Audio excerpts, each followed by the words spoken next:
matalino, matuwid, marangal, wagas ang pag-ibig, malaya, payapa ang kalooban, maginhawa at matagumpay! Amen.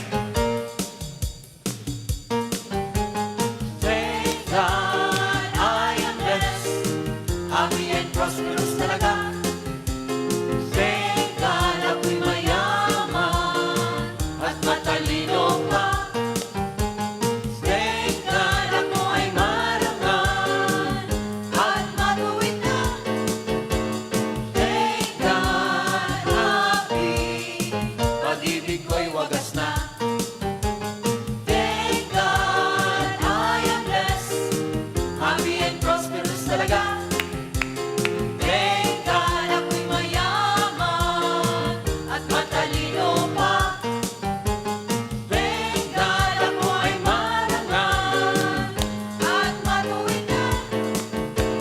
Thank God happy, pag-ibig ko'y wagas na. Bata at matanda, lagi may magkaiba. Pag narinig ba ng Diyos salita, sasabihin mo ibang-iba sa iba. Happy and prosperous talaga. Thank God I am blessed, happy and prosperous talaga. Thank God ako'y mayaman at matalino pa. Thank God ako ay marangal at matuwid na. Thank God happy, pag-ibig ko'y wagas na. Pag kay El Shaddai sa dakilang higay, siksik-liklik umaapaw ang buhay. Pag si El Shaddai sinunod mong tunay, happy and prosperous talaga. Thank God I am blessed, happy and prosperous talaga. Talagang talaga. Thank God ako'y mayaman at matalino pa. Thank God ako ay marangal at matuwid na.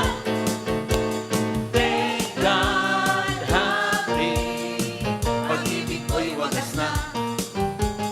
Thank God I am blessed, happy and prosperous talaga. Talagang talaga. Thank God ako'y mayaman at matalino pa. Thank God.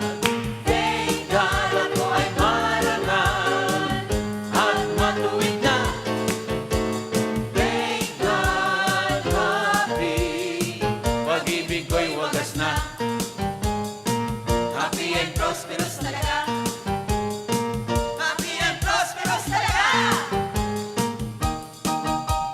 Thank God I am blessed, happy and prosperous talaga. Magaling na, mayaman pa, matalino, matuwid, marangal, wagas ang pag-ibig, malaya, payapa ang kalooban, maginhawa at matagumpay! Amen. Glory to God. Palakpakan natin ang Diyos. At pwede na kayo maupo, mga kapatid. Ay, salamat. Pag pinaupo po, ay, salamat. Parang talaga pagod na talaga sa trabaho. Ay, salamat. Friday na, mga kapatid. Now, thank God it's Friday. Di ba? Huwag lang at 13, ano? Friday. Nga pala, bakit walang numerong 13 dito, ano? Meron? Anyway. Ang ganda ng ibanghelyo natin. Ang ibanghelyo, mga kapatid, pamagatan nating unfair advantage. Ano yung unfair advantage? Tingnan niyo, basahin natin dito. Pinuri ng, sabi dito, sa verse 8, pinuri ng amo ang tusong katiwala dahil sa katalinuhang pinamalas ito. Yung tuso, pinuri. Pag sinabing tuso, ano ibig sabihin? Madaya. Tuso. Iba yung wise sa wais. Di ba? Pinuri ng amo ang tusong katiwala dahil sa katalinuhang pinamalas ito. Sapagkat ang mga makasanlibutan ay mas magaling o mas mahusay gumawa ng paraan kaysa makadiyos sa paggamit ng mga bagay sa mundong ito. Totoo ba yun? Mas magaling mandaya yung mga makamundo. O mas magaling gumawa ng paraan yung mga makamundo kaysa mga anak ng Diyos? Bakit ganun sinabi? Alam niyo sinabi si Jeremiah 17 verse 9. Ang sabi doon, the heart is deceitful. Taas ang mga kamay ni may mga puso. May puso. Naku, Brother Jeffrey, pakinggan mo to. Sabi rito, the heart is deceitful above all things and beyond cure. Who can understand it? Sa wikang Tagalog, sino makakaunawa sa puso ng tao? Ito'y mandaraya at walang katulad. Wala nang lunas ang kanyang kabulukan. Wow! Malala na ang puso ng tao, mga kapatid. Bakit? Madaya. Madaya ang puso ng tao. Sa una sabihin sa'yo, I love you. Pero pagtalikod, iba na ang pinagsasabihan ng I love you. Di ba? Madaya ang pusong yun. Di ba? Or, sabihin natin, yung ibang nararamdaman mo kaysa nakikita sa'yo. Madaya ang puso. O, nakita ka, ang saya-saya mo. Pero deep inside, ouch, it hurts. Di ba? Madaya ang puso. Hindi totoo. Kaya kung minsan sa mundong ito, meron tayong tinatawag na unfair advantage. Bakit? Merong kalakaran ang mundo. May sistema ang mundo na hindi tama. Na ang tawag natin dito, mga kapatid, is the wrong kind of unfair advantage or pakinabang na nakuha sa pamamagitan ng pandaraya, panlilinlang, at pagsasamantala. Marami ganito. Kumita, yumaman dahil sa pandaraya. Nanalo kasi nandaya. Dumami pera kasi nanlinlang, nanloko, nang scam. Sinamantala yung iyong kahinaan. Pagpasok mo ng Hong Kong, inosente ka, kaya linapitan ka ng isang medyo tuso. Masabi, hali ka na, dito ka na sa amin. Dito tayo. Kikita tayong malalaki. Nako. O kaya nasa Pilipinas pa lang, biglang, oy, pumunta ka sa ano. May magandang trabaho doon. Ikaw naman, oo, kasi kailangan mo ng pera. Inosente. Dahil medyo may pinakita pa sa yung pera. Naku nga, no? Ang laki ng pera mo, sasama ko sa'yo. Yung pala, iba. Iba ang gagawin sa'yo. Sa Biblia, mga kapatid, may babala sa mga mandaraya. Kawikaan chapter 11 verse 1 says, kasuklam-suklam kay Yahweh ang timbangang may daya, ngunit kasiyahan naman ang timbangang tama. Leviticus chapter 19 verse 35-36 says, huwag kayong mandaraya sa pagsukat, pagtimbang o pagbilang ng anuman. Ang inyong timbangan, kiluhan, sukatan ng harina at sukatan ng langis ay kailangang walang daya. Ako ang nag-alis sa inyo sa Ehipto, ako si Yahweh, ang inyong Diyos. Ibig sabihin, mga kapatid, huwag tayong manloloko sa standard na ating ginagamit. Halimbawa, tinanong ka, ilang taong ka na? Naku, pagdating sa mga babae, pag tinatanong edad, hindi sinasabi lahat. Sasabihin mo, ano sa tingin mo? Ano sa tingin mo? Ginawa pang manghuhula. Hindi na lang sabihin yung totoo. Di ba? Kung totoo, ba't ka matatakot? 65, so what? Hindi. Sasabihin pa, ano kasi ako T5. Ano yung T5? Or 19. Wow. Anong 19? Naintindihan mo na yun. Kuminsan, umiiwas tayo pagdating sa numero. At alam nyo, madaya talaga ang mga numero. Kaya sabi ng Diyos, huwag kayong mandaraya sa pagsukat, pagtimbang o pagbilang ng anuman. Ang standard kasi natin mali or magkaiba. For example, mga kapatid, kung sa Israel kayo, pumunta tayo sa Israel, ano? Kasi nakarating na ako sa Israel. Saan gamit ang payong? Sa Pilipinas, pag ginamit ang payong, ibig sabihin, pwede sa araw, pwede sa ulan. Sa Israel, iba. Ang payong pang-ulan lang. Bakit? Ay, ayaw nila ng... Gusto nila, sasabihin sa'yo, oh, Filipini, why are you using your umbrella? Sasabihin ng Pilipino, it's so hot. Sasabihin ng Hudyo, no, it's so good, the sun is good. Kaya pag nagpayong ka sa Israel na mainit ng araw, tatawanan ka. Kasi, iba yung standard nila. O parang dito, di ba pag pumasok ka, may dala kang peso? Pagdating dito, may halaga ba ang peso mo? Just the same. Iba yung standard nila. Pagdating sa langit, kapag attached ka sa pera, pagdating sa langit, wala nang halaga ang pera. Iba yung tinitingnan doon. Kung dito ang sistema puro, sabi nga ni Father kanina, huwag tayong maging attached sa bagay na material. Kasi pagdating sa langit, wala nang halaga. Parang peso yan, pagdating sa Hong Kong, walang halaga. Kasi mataas ang Hong Kong. Pero pag Hong Kong dinala mo sa Pilipinas, teka. Sasabihin, uy, maraming pera yan. Kaya naman, ang ginagawa ng mga tao, lalapit tayo sa maraming pera. Doon sila nakatingin. Kaya naman, yung mga medyo may kaya, unfair advantage, gagamitin yung pera nila, gagamitin yung kayamanan para mang-abuso yung iba. Di ba? Pag mahirap, pag may kaso, kulong agad. Pag mayaman, ang dami pang mga usapin sa korte, TRO, temporary restraining order. Pag ninakaw na 50 pesos, kulong agad. Pero pag malaking pera, ang tagal. Kasi, sinasamantala nila yung kanilang pagkakaroon ng maraming pera. Kapag pobre ka, purdoy, or Pilipinong ordinaryo magsasaka, nako, pag ninakaw mo yung kalabaw, kulong agad. Walang hearing yun. Walang TRO. Ang gagaling pa ng abogado. Yun ang problema sa sistema ng mundo. Panglalamang ang kanilang ginagawa. Yun ang wrong side of unfair advantage. Pero sa bilang Kristiyano, meron din tayong tinatawag na right kind of unfair advantage. Right kind of unfair. Bakit unfair advantage, kapatid? Bakit? Kasi kasama mo ang Diyos. Kakampi mo ang Diyos. Sabi sa Zechariah chapter 4 verse 6, sinabi sa akin ng anghel ang ipinasasabi ni Yahweh para kay Zerubbabel. Si Zerubbabel, sa Hudyo, may gera sila. Takot na takot siya. Nagangamba siya dahil ang kalaban niya grabe.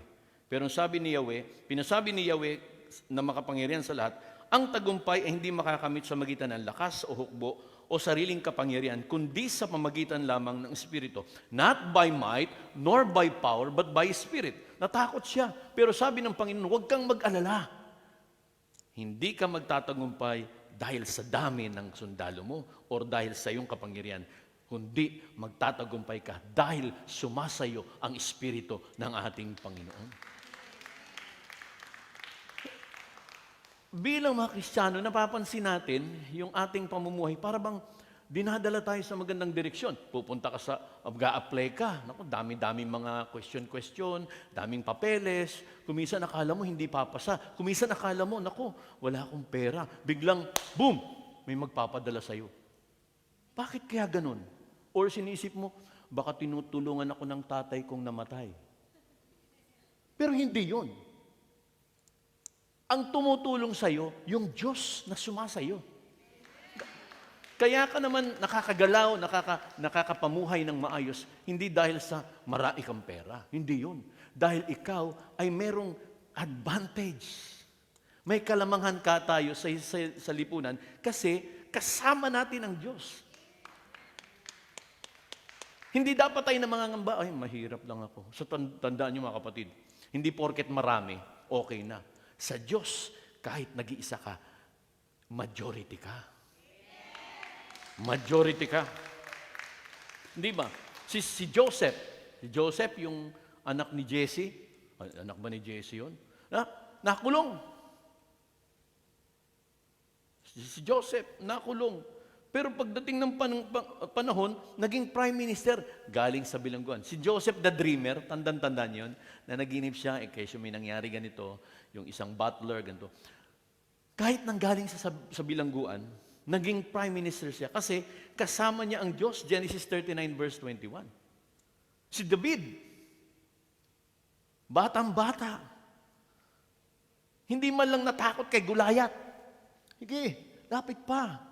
Si Goliath, pum, pum, pum. Sino ang Hudyong matapang na handang lumaban sa akin? Sabi ng mga Hudyo, wag ako. Wag ako. Pero si David, sino yung, iba pa nga yung term doon ang term doon. Sino ang hindi tulang yan na naghahamon sa mga sa bayan ng Diyos? Pero si David, kahit sa isang shepherd boy, tinalo niyang isang mandirigma si Goliath, hindi dahil sa espada, dahil sa kanyang pananalig at pananampalataya kay Yahweh El Shaddai. Si Daniel naman, alam niyo nangyari kay Daniel? Binigyan ng talino ng Diyos at nasa kanya ang pabor ng Diyos. Kaya dumating ang panahon, mga kapatid, siya'y binigkatiwalaan ni Nebuchadnezzar sa Babylonia. Ang tunay na advantage o kalamangan natin ay hindi yung kayamanan o koneksyon, kundi ang Diyos na kumikilos sa likod ng lahat ng nangyayari sa ating buhay. Hindi mo napapansin? Dumaan ang pandemya, eto ka pa. Kahit kinakabahan na sila, ikaw, pasipul-sipul lang. Ang buhay, hindi wala akong di makapagsipul. Pakanta-kanta ka lang. Bewang ko'y kumikembot. Di ba? Ang mga anak ng Diyos, hindi nangangamba kasi meron silang kalamangan sa sanlibutan. Sa Israel, may dalawang grupo na tumutulong sa mga alagang matatanda. Pero ang kakompetensya lang natin mga Pilipino, anong tawag doon sa bansang yun, nakalimutan ko. Basta mas pinipili nila ang Pilipino. Bakit? Gifted talaga ang mga Pilipino. Katapat natin, Nepalese. Lalo na kung anak ni El Shaddai. Dito noon sa Hong Kong, sumulat pa sa punong lingkod eh. We're very happy to have Filipinos here, especially when they're all attending El Shaddai. Kasi napagkakatiwalaan ang mga Pilipino, lalo na yung mga Pilipinong may takot at sumusunod sa kalooban ni Yahweh El Shaddai. Unfair advantage of believers. Ikaw, mananampalataya, meron kang unfair advantage sapagkat ang sabi ng Romans 8:31 ay ganito, kung ang Diyos ay kakampi natin, sino ang laban sa atin? Ano, totoo lang. Yung sinasabi ko minsan, ayaw kong mag-abroad kasi ang daming tanong, immigration. No, okay sana kung lagi ka nakabunta na ron, pero pag first time mo, why are you staying here? How long will you stay? Naku, dami mga tanong-tanong. Lalo pag babae pupunta ng abroad, titingnan ka ng immigration. Kung komportable kang, nasa akin si Kristo, harap kang nakangiti. Hindi, yung halatang takot eh. Alam nyo, mahalata nyo yung taong takot, malikot ang mata. yung hindi sigurado sa sagot. Pero yung sigurado, panatag sa Del, kasama niya ang Diyos. Greater is He that is in you than he that is in the world. Kahit saan kang tanungan, hindi ka mangangamba dahil alam mong sinasamahan ka ng ating dakilang Yahweh El Shaddai. Taas ang kamay. Tapat mo sa iyong puso. Sabihin mo, nasa akin si Kristo. One more time. Isa pa. Yan ang tatandaan mo. Bago ka umuwi, bago ka matulog, bago ka magtrabaho, nasa iyo si Kristo. Kung nasa iyo si Kristo, sabi ng Biblia, kung ang Diyos ay kakampi natin, sino ang laban sa atin? Walang pwedeng kumontra sa iyo dahil ikaw ay sinasamahan ng ating Panginoon Kristo. Yan ang dapat nating tandaan. Kahit saan ka magpunta, confident ka. Di ba may commercial noon? Confident ako, hindi ka lingon ng lingon. Di ba? Nung pumunta ako sa Israel, Mariosep, first time ko, inabangan agad ako ng pulis.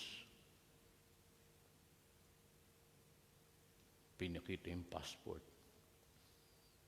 Kuminsan hinihingi yung, tawag nito, show money. Wala naman akong show money. Ang dala ko, peso. Ano man ang katapat nila sa shekel sa peso, walang palit. Ito, pinakita yung ID ko. Naku, nakita niya ID, El Shaddai. What is El Shaddai? Sabi ko, God. Sabi nung pulis, Elohim. Okay. Pak! Tapos ang sagot. Pasok ako sa Israel. Hindi ako kasi may iba nakulong. Hoy, atin-atin lang ito Si brother, hindi, totoo naman nangyari sa kanya eh. Si Brother Paul Spantoja, yung na-assign dito before, nakulong sa Israel yun, 5 araw. Di ba? Pero tingnan mo, kahit sabi niya ang sarap ng pagkakulong niya, bakit? Masarap ang pagkain. Hindi siya nagutom, aircon pa. Saka naman nakakita ng kulungang aircon. No, dali mo sa kulungan ng Pilipinas yan, na Jesus Mariosep. Pero ang point nun, iniingatan tayo ng Panginoon. Yun ang kaalamangan natin sa mga mundo at sa walang pananampalataya. Dahil nasa iyo si Kristo, meron kang advantage sa lahat ng taong kaharap mo. Now, paano tayo lalakad under God's unfair advantage? Paano ka lalakad na under God's unfair advantage? Bakit sinasabing unfair? Kasi unfair sa mundo kasi may kakampi ka. Alam mo, kahit saan magpunta, kahit demonyo, pag lumalakad ka, nakita mo yung demonyo, may iba dyan, daan tayo sa kabila, may demonyo dyan. Ay, hindi. Pag ikaw, alam mong kasama si Kristo, lalakad ka, alis dyan, demonyo, umalis dyan, sipasipain mo. Yun ang kalamangan mo dahil nasa iyo si Kristo. Una, faith in God's power. Para lumakad tayo sa unfair advantage ng Diyos, magkaroon tayo ng pananampalataya sa kapangyarihan ng Diyos. God is a powerful God. He is almighty. He is El Shaddai. Sabi sa Hebrews 11:6, kung hindi tayo sumasampalataya sa Diyos, hindi natin siya mabibigyan ng kaluguran. Sapagkat ang sino mang lumalapit sa Diyos ay dapat sumampalatayang may Diyos na nagbibigay ng gantimpala sa mga nananalig sa Kanya. Trust God beyond your own ability. Huwag mong kayanin ang hindi mo kaya. Hindi kasi Superman, hindi ka rin si Wonder Woman. Huwag mong pilitin ang hirap kasi sa atin mga jack of all trades tayo, lahat gusto niya. Hindi kapatid, may limitasyon tayo. Kapag dumating ang limitasyon natin, kapatid, itong asahan mo. Ang Diyos ay walang limitasyon. Tutulungan ka ng ating dakilang Yahweh El Shaddai. Huwag kang matakot, naku, wala na akong pera. Alam niyo, sa totoo lang, ang target, ang mission talaga dito, 2 weeks lang talaga. 2 weeks lang. Meron akong vitamins. Wala dito. Ang nabili ko is, 14 days lang. Naku, nalaman ko mag-e-extend. Walang ganitong vitamins dito. Puro Chinese ang nakasulat. Hindi ko maintindihan. Baka iba yung sa dugo nila, sa dugo natin. Di ba? Kung minsan ganun, yung gamot na para sa kanila, ay para lang sa dugo nila. Kung, Diyos ko, tumikim mo ko ng vitamins na giyari ng made in China. Mga kapatid, buhay ang Diyos. Di ba? Hindi ka agad ma-adapt sa katawan yun. Amen ba? So, ano gagawin mo? Dasal-dasal, brother boy, dasal-dasal. Lord, hanggang dito lang yung aking vitamins. Paano yan? Aba, kagabi, usapan. Mag-i-exit ako sa Macau. Sabi ko, okay lang. Exit sa Macau. Aba, biglang may tumawag. Uuwi na raw ako. Oo, bakit? Andiyan na yung visa ng kapalit ko. Sabi ko, praise God. Hindi na ako maghahanap ng bagong gamot. Dahil sa Pilipinas, maraming supply ng gamot. Kung yung limitado, kabado ka na, matatapos na yung visa mo, kapatid, God is a God of perfect timing. Darating at darating ang tulong ng Panginoon. Amen. Trust God beyond our own abilities. Huwag mong pilitin yung isang bagay na hindi ko mabago-bago ang mister mo, hindi ko mabago-bago ang tatay mo. Kapatid, hindi mo naman talaga kayang baguhin sila kahit anong gawin mo. Yung mga anak, hindi mo mabago. Baka ikaw pang matorta. Diba? Noon, pag nasa Pilipinas ka, uwi ka, tuwan-tuwa sana sila. Yes, ang nanay umuwi na. Pagdating, imbis na yakapin ka, ang dinala yung bag na maraming tsokolate. Yun ang sinalubong. O kung minsan, hindi man sila sumasalubong. Ano sumasalubong? Yung alaga mong asong na-miss ka. Inis na inis ka. Pagdating doon, ang gulo-gulo ng bahay. Anong gagawin mo? Nasa akin si Kristo. Nasa akin si Kristo, dala-dala ko galing Hong Kong. Kalma ka lang. Hindi ka magwawala. Diba? Pagdating sa bahay, dapat komportable ka. Kung dumating ka, maingay ka kagad. Baka sabihin ng mga anak mo, andyan na ang dragon. Matulog na tayo. Kung anak ka ng Diyos, panatag lang ang kalooban mo para lumakad ka sa biyaya at kaganapan ng advantage ng ating Panginoon. Pangalawa, integrity in living. Ito. Mabigat to. Integrity in living. Kawikaan chapter 10 verse 9 says, ang namumuhay ng tapat ay pinaghaharian ng kapayapaan, ngunit ang mga may likong landas ay malalantad balang araw. Ano importante sa Diyos? Walk uprightly, for God honors honesty. Walang nalilihim sa Diyos. Amen. Yung mga secret ng ginawa mo, alam ng Diyos. Ngayon, kung namumuhay ka ng totoo, lantad lahat, so, bakit ka matatakot? Naalala mo yung kukwento ng punong lingkod? Yung tungkol sa alagang manok ng lola? Naglalaro yung magkapatid. Ang pangalan ito, si Anakleto at si Anakleta. Pareho lang yun, di ba? Lalaro. Ang laro nila, shato. Naglalaro ba kayong shato? Alam yun, mga pambata. Ngayon, hindi nila alam yung shato. Ang problema, nung pagkapalo ni Anakleto, tumama sa ulo ng manok. Patay yung manok. Ayan. Ang problema, ito, sabi ni Anakleto, huwag mong sasabihin kay Lola na patay ko yung manok. Sabi naman ni Anakleto, okay. Kaya lang, pag tuwing umuwi, Anakleta, maghugas ka na ng pinagkainan. Sasabihin niya, oy, Anakleto, ikaw rin maghugas. Sasabihin ni Anakleto, naghugas na ako. Ano sasabihin ni Anakleto? Anakleto, yung manok. Anong gagawin ni Anakleto? Dahil baka mga naman isumbong, gagawin niya na yung pinagugasan. Kahit lagi siyang nauutusan. Ang inutusan si Anakleta, tinuturo si Anakleto. Nagtaka yung nanay.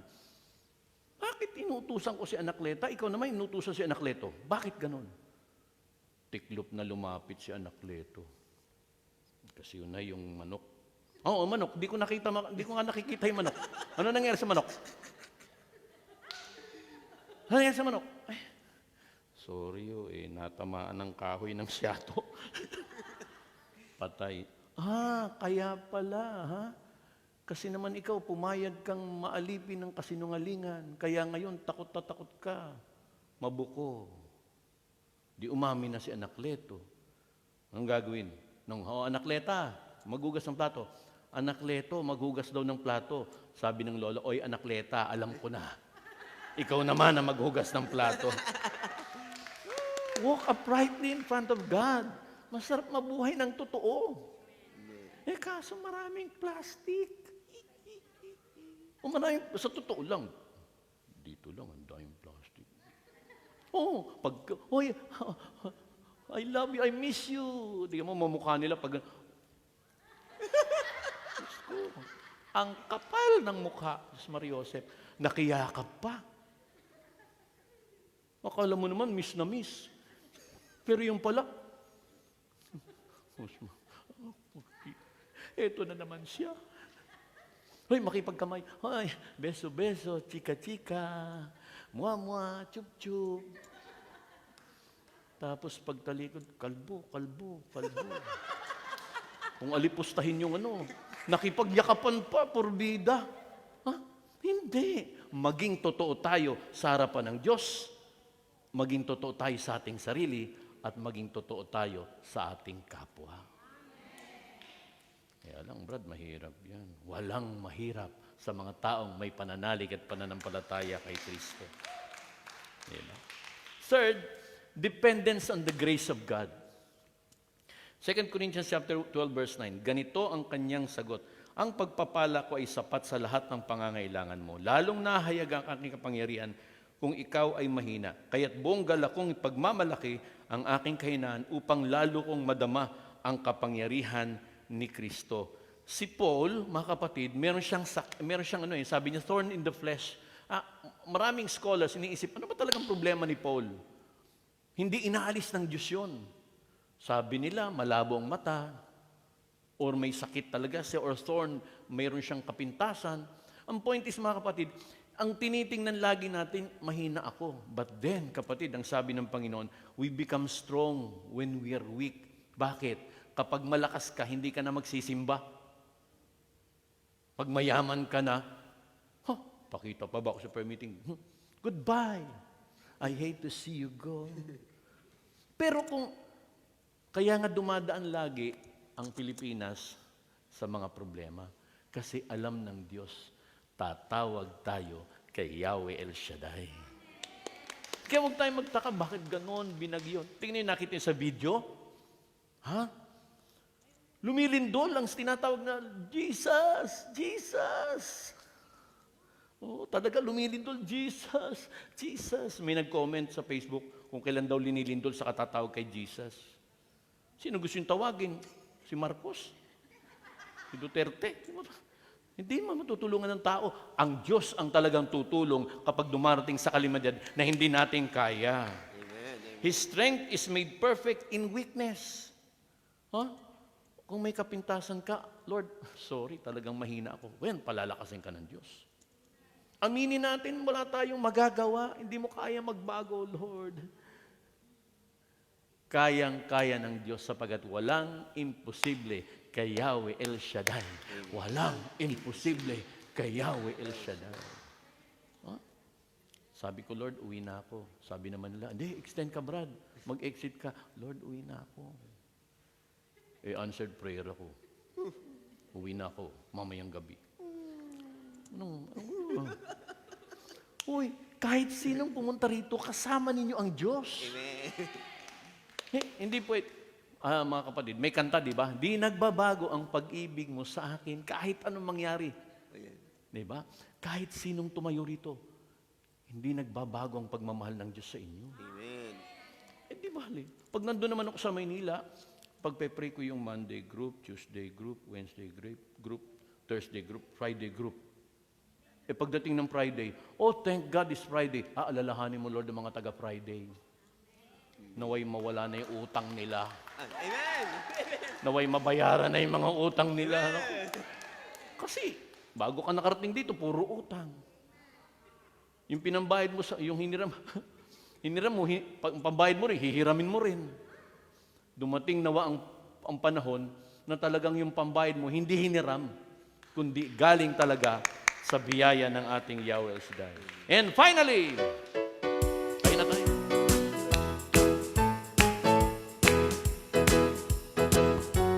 Anong kagalakan ang aking nadarama sa tuwing ako'y nakikinig ng banal na salita?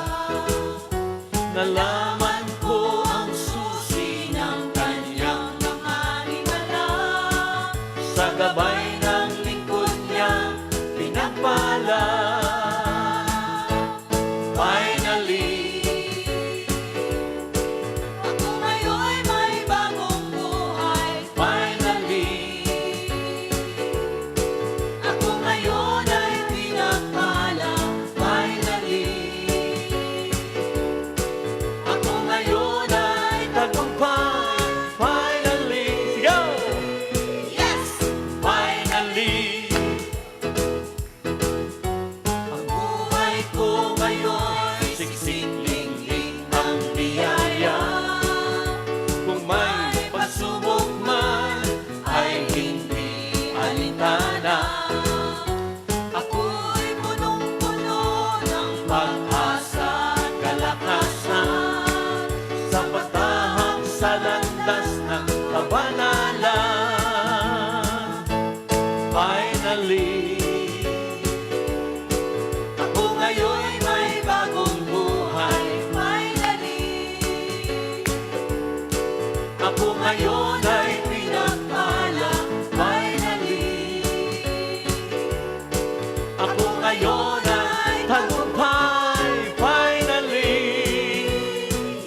Purihin ng Diyos, purihin ng Panginoon. Hindi lang sa mga taga-Friday group ang message na ito, para sa lahat ng kapatid natin nandito sa Hong Kong. Andito man kayo sa Hong Kong, remember, mas lamang ka. Lamang na lamang ka. Bakit? Kasama mo ang Diyos.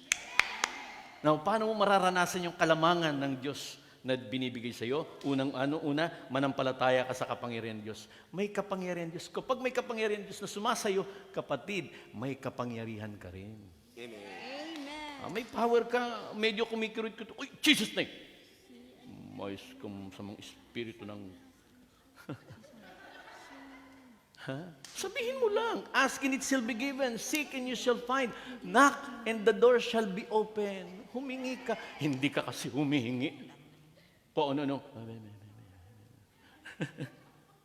Pangalawa, integrity in living. Magpakatotoo ka. Amen. Kung galit ka, di galit ka. Magpakatigri ka. Pero huwag magtagal yung galit. Baka mamaya, pag tigri ka ngayon, bukas naman ay... Anong leon? Lumala, ano? Di bukas naman ay tupa ka naman, di ba? Di ba? So, ibig sabihin, madali lang mawala yung galit. Amen. Sabi mo, hindi ko gusto yung ginawa mo sa akin. Ha?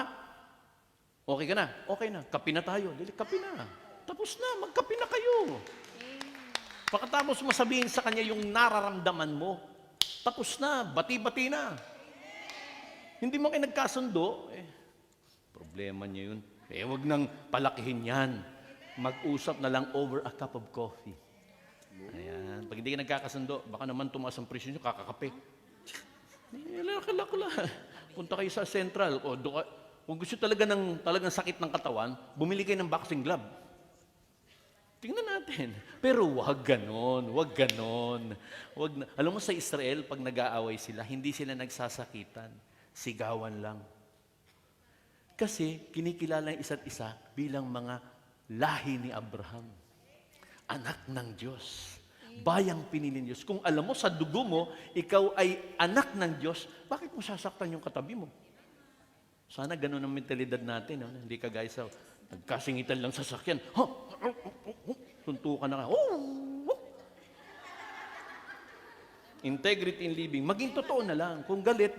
Basta tapos na. Kung masaya. Amen. Amen. Pangatlo, umasa ka sa grasya ng Diyos. Amen. May grasya ang Diyos. Huwag kang mag-alala. Hindi ka pababayaan ng Panginoon. And finally, kapatid, para maranasan natin yung kalabangan natin sa mundo, ay kinakailangan sumunod tayo sa salita ng Diyos. Tulad niyan. Hindi ko naman pagpilitan, hindi, gusto ko pa mag-stay. May salita ng Diyos, obedience is better than sacrifice. Sakripisyo, iniwan ko yung pamilya ko. Pero sabi sa'yo, umuwi ka na, sumunod ka na. Problema ba yun? Sabi ko kay Father kanina, Father, finish contract na ako. Di ba, magandang pakinggan yung finish contract kaysa terminated? Mamili kayo, finish contract o terminated? Finish contract. Di ba, maganda yun? Masaya. Magandang ending mo. Amen. Hindi lumabas ka sa Hong Kong, may kaso ka pala. Kaya kinakailangan sumunod tayo sa salita ng Diyos. Joshua chapter 1 verse 8, huwag mong kaliligtaang basahin ang aklat ng kautusan. Pagbulay-bulayan mo araw at gabi upang matupad mo ang lahat ng nakasa doon. Sa ganoon, magiging masagana at matagumpay ang inyong pamumuhay. Ang tagumpay ay nagmumula sa pagninilay at pagsunod sa salita ng Diyos. Sa mga bago, taas ang kamay mga bago. May regalo sa inyo, yung libro. Hindi dinidisplay yan. Kung dinisplay, balutin mo na lang ng pamigay mo sa nangangailangan. Pero binigay sa iyo yan para sa ako'y nagtatanim din naman. Nagtanim ako, kinakailangan, alam ko naman, aani ako. Maring hindi dito. Maring natulog ako ngayon sa Hong Kong. Pagkagising ko na sa Maynila na ako. Or natulog na naman ako sa Maynila, pagkagising ko, nandun naman ako sa Baguio. Di ba? Di mo alam. Or, Hindi natin alam kung saan tayo dadaan. Uy, overtime na pala ako. The world seeks unfair advantage through corruption. Ayan ha. Ang mundo, humahanap ng kalamangan sa magitan ng corruption. Diba? But believers, sa ating mga anak ng Diyos, unfair advantage is God Himself. His presence, favor, and grace. Romans 8:37, now, in all things we are more than conquerors through Him who loved us. Kapatid, ang kalamangan natin, hindi dahil sa may pera tayo o may kayamanan. Ang kalamangan natin ay dahil sumasa atin ang Diyos. Ha? Huwag na tayo maghanap ng ano pang ligaya sa buhay. Ang tunay na ligaya ay matatagpuan sa Diyos. Nasasamahan ka kahit saan. Hindi ka pababayaan. Ang biyaya niya ay sapat. Lagyan natin kamay natin sapat ng ating puso. Pikit ang mata. Always remember, kapatid, nasa atin si Kristo. Hindi tayo pababayaan. May mga problema sa ating buhay. Lagi mong kakausapin, Lord, nandyan ka, liba. Hindi mo ko pababayaan. It is not what we have, but who is with us. Ang Diyos. Sapagkat ang biyaya niya at habag sa atin ay higit pa at sapat sa ating pamumuhay. Sa Panginoong Jesus,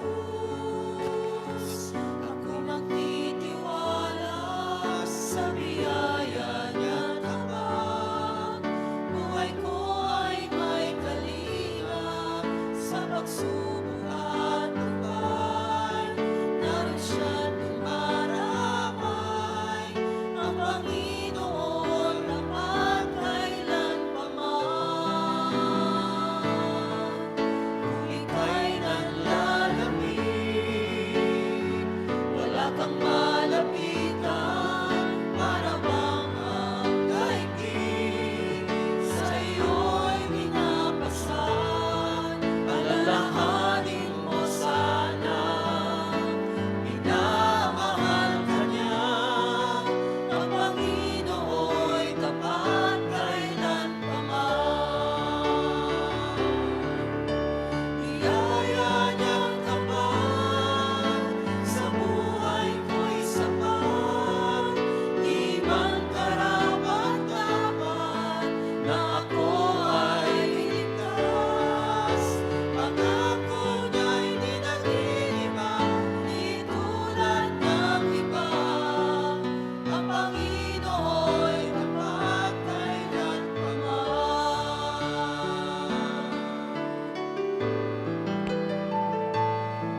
Sa Panginoong Jesus, ako'y magtitiwala sa biyaya niya kapag buhay ko ay may kalinga sa pagsubok at lupay. Naroon siya't dumaramay, ang Panginoon tapat kailanpaman. Kung ika'y nanlalamig, wala kang malapitan, para bang ang daigdig sa iyo'y pinapasan. Alalahanin mo sana, minamahal ka niya, ang Panginoo'y tapat kailanpaman. Biyaya niyang tapat sa buhay ko'y sapat, di man karapat-dapat na ako ay iligtas. Pangako niya'y di nag-iiba, di tulad ng iba. Ang Panginoo'y tapat kailanpaman. Ang Panginoo'y tapat kailanpaman. Ang Panginoo'y tapat kailanpaman. Hallelujah. Sabihin natin, Panginoong Jesus, Panginoong Jesus, salamat po. salamat po. At kahit minsan, Kahit minsan Hindi mo ako hindi mo ako pinababayaan. pinabayaan. Naniniwala po ako, Naniwala po saan man ako pumaroon, saan man ako pumaroon. laging Lagi kasama kita kasama kita. at sinasamahan mo ako Sinasama sa bawat desisyon sa bawat na aking gagawin. aking gagawin. Naniniwala ako, Naniwala ako ako'y tutulungan mo na maging tama na maging tama ang bawat desisyon na aking gagawin. Dalangin ko po, manatili ang iyong presensya sa aking buhay. Amen. Amen. Amen. Okay, baba natin kamay. And find your partner.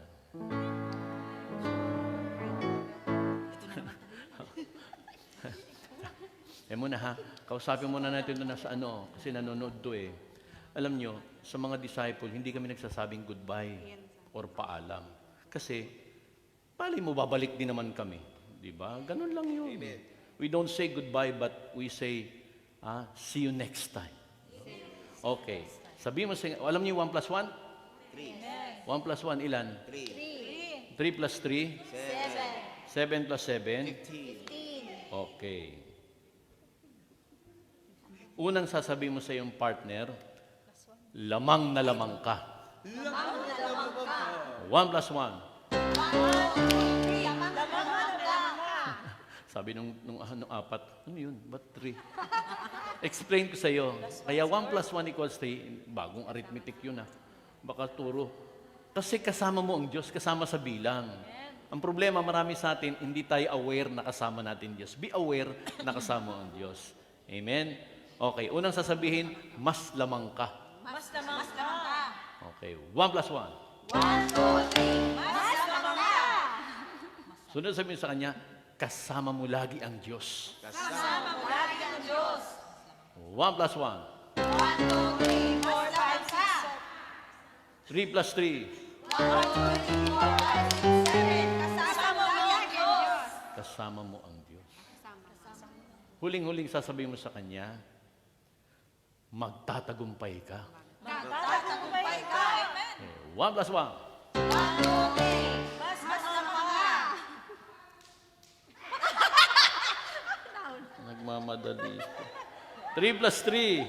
1, 2, 3, 4, 5, 6, 7. Kasama mo ang Diyos.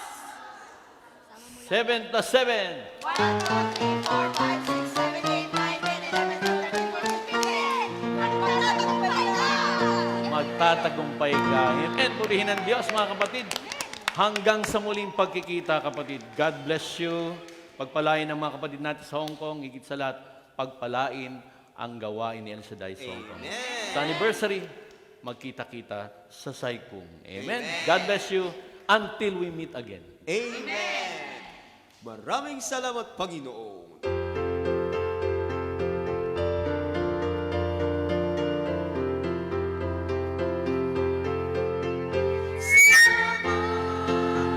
Sa Diyos na tapat, salamat sa Kanyang hingap, salamat, ibinigay niya si Jesu Kristo.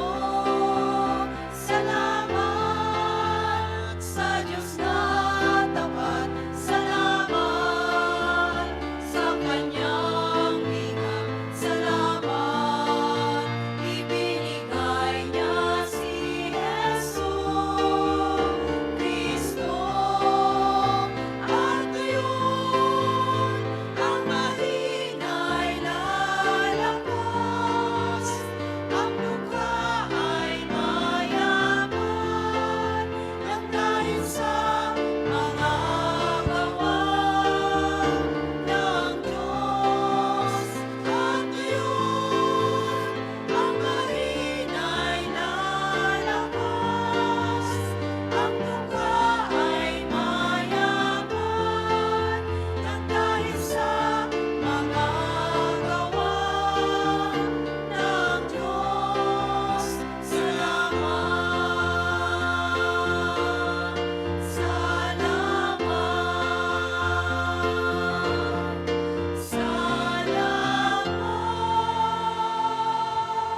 Manatili po tayong nakatayo at dasalin natin ang Salmo 91. Awit ng pagtitiwala sa Diyos.